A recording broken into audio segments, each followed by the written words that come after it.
in here that they added that were different expansions.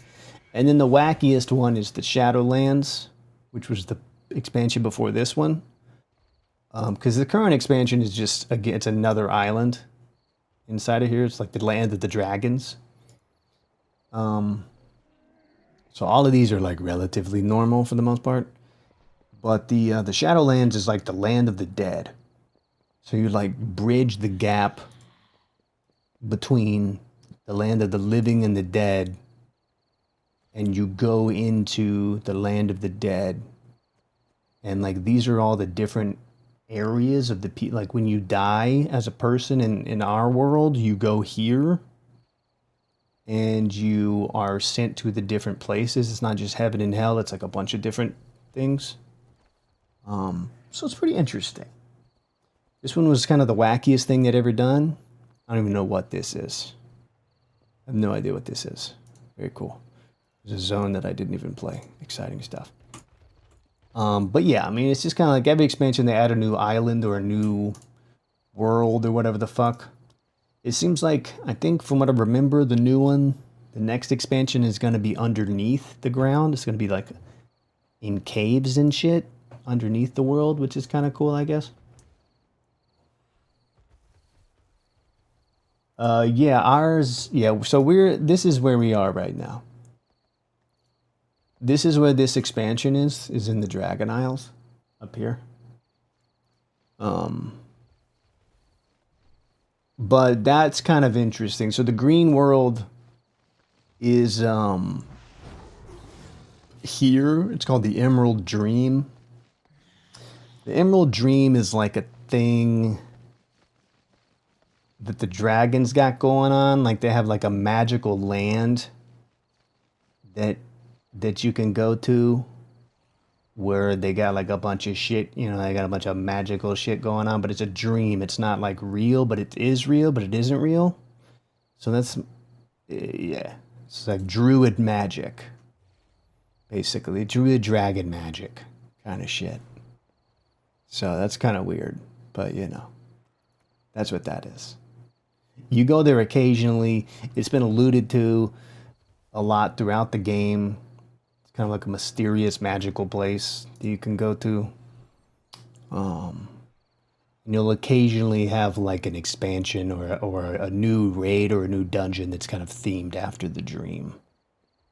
Just like a really lush green place where the dragons and the druids are from. So, yeah. And you know, each class is like kind of different. Like the monks are like mist magic, which is what my main class that I play is. Each class has a role. You can either be a tank, a DPS, or a healer. Tanks take all the damage. DPS do all the damage, and healers heal the people that take the damage. I generally play a healer. For the most part. Some classes are just DPS. Some classes can do multiple things. This class, for example, can do all three. So, yeah, there's melee DPS, there's range DPS.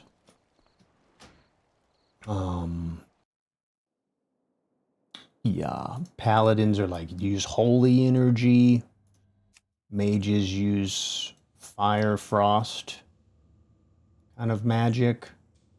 Druids use nature magic. Shamans use like earth magic, so like rocks and lightning and fire. Hunters are like, they shoot people with bows and guns and have pets. Death Knights use death magic and are undead.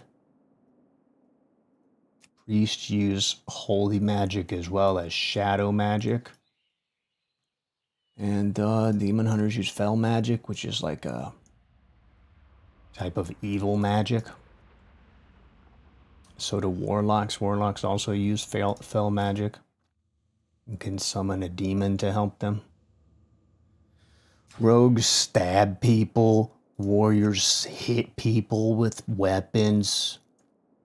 You know? I do not name my character Vinesly. I have the name right here, but I don't name them that.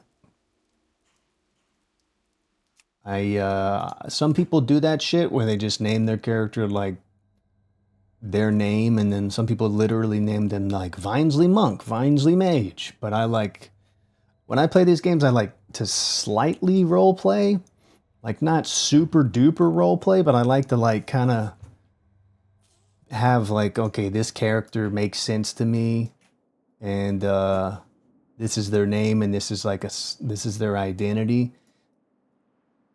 So I don't like naming them after my name, you know.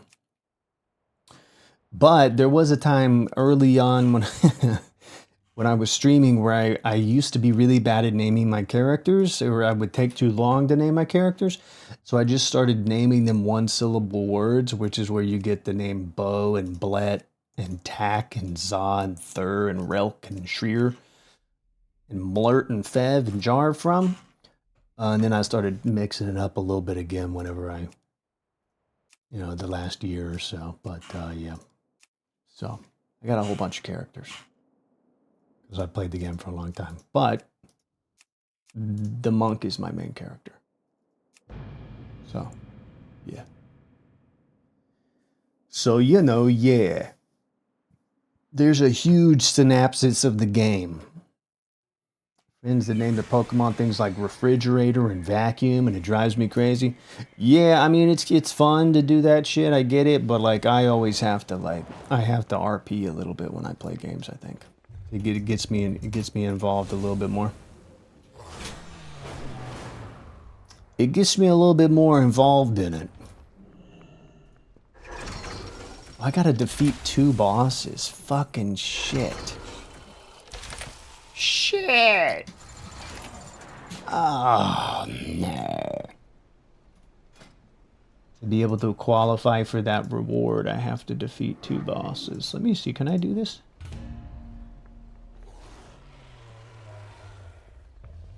Maybe so. Maybe so.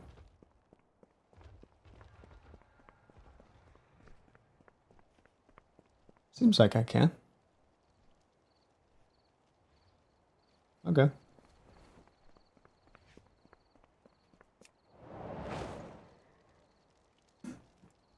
Okie dokie. Let me go back to that green place. The Emerald Dream. Today, Grandmaster? As a monk, I have a mount that is is like a tiger spirit that speaks to me, and he says the same shit over and over and over again, and nobody ever uses him because he's obnoxious. But I think it's kind of funny, so I've heard him say that shit like 1,000,000 times. Where are we going today, Grandmaster? And it's, you know, it's kind of fun. Well, he just says the same. He talks in like fucking, you know, idioms and shit. And he just never shuts the fuck up. But it's, you know, it's kind of fun. What the fuck was I gonna do? Oh, yeah.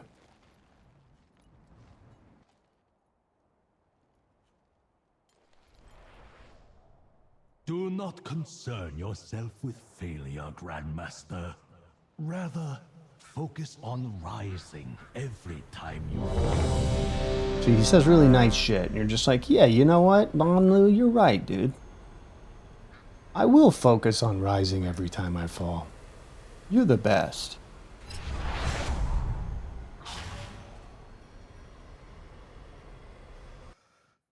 Where are we going today, Grandmaster?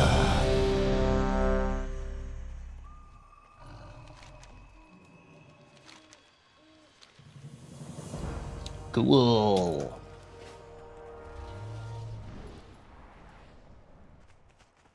Cool beans. What's this? Okay. All right, never mind. Why has Varrock focused his So back, we're going back into this raid. This temple Raids tend to have like, yeah, this is a raid. So raids are again are like 40-man things that have like a dungeon, or they have like a plot kind of to them.